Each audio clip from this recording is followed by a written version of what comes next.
अरे, भारत तर स्वतंत्र झालाय, पण अजूनही माझ्या मनात एक सल आहे. कोणती? स्वच्छतेची.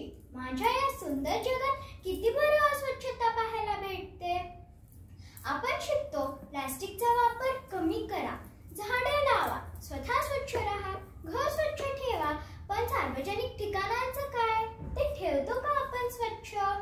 जसे की शाळा, सरकारी कार्यालय, दवाखान्याचे परिसर, मंदिराचे परिसर, फुटपाथ, सार्वजनिक बसेस, बस स्टँड यातील काही ठिकाणे किती बरं अस्वच्छ असतात. शहरातील काही लोक कुत्रे पाळतात.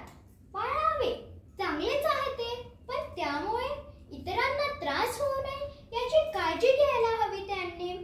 सकाळी मॉर्निंग वॉकच्या वेळी फुटपाथवर माणसं कमी आणि मालकांनी आणलेली कुत्रे घाण करताना जास्त दिसतात. बस स्टॉपवर, कुठल्याही शॉप जवळ किंवा सार्वजनिक ठिकाणी माणसे पान गुटखा खाऊन थुंकतात, नाक शिंकतात, स्वच्छता पाळत नाहीत. खरंच ह्या गोष्टीचे किती बरं वाईट वाटतं मला. हो, जसे मला गुलामांकडून स्वतंत्र केले, तसे मला पुन्हा एकदा अस्वच्छतेकडून मुक्त करा.